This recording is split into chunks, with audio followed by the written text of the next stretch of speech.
Todos os composteláns coñecen o casco histórico, pero non está tan claro que realmente coñezan a historia da cidade. Afondar nela, pero dun xeito divertido, é o obxectivo da actividade que lles imos presentar de seguido. Chámase Compostela Conta e nela poden participar os composteláns que o desexen e ademais de balde.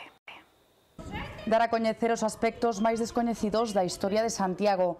É o obxectivo do programa Compostela Conta, no que poden participar persoas de todas as idades. As actividades divídense en dúas partes. A primeira é un xogo no que os participantes deben realizar investigacións ou superar probas de habilidade. A segunda é unha visita na que se representan diferentes feitos históricos ca participación de personaxes como Don Pelayo ou un arqueóloga.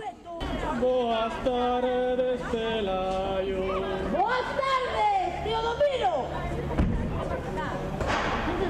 Ai, monseñor, a cerca está prácticamente rematada. Tenemos un bo sistema de defensivo para Compostela. A muralla ten as 7 portas principais.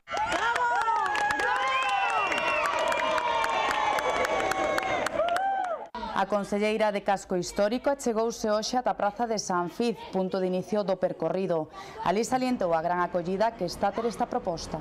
Estamos gratamente sorprendidos, ademais, pola boa acollida que está tendo, e a xente está moi interesada. De feito, apúntanse pois tanto a través dos centros socioculturais como tamén a través de institutos, e o que tentamos é a través de dúas vías. Hai, digamos que un doble programa en días alternos. Hoxe é unha visita dramatizada en relación a esta zona da cidade, tanto a Praza da Pescadería, a zona da Praza de Abastos, e o día seguinte fanse xogos. Se lles despertou a curiosidade, ata o 5 de decembro están a tempo de participar nesta actividade que ademais é de balde. Para iso deben inscribirse en algún dos centros socioculturais da cidade ou a través do mail na dirección ccidadehistórica@santiagodecompostela.org.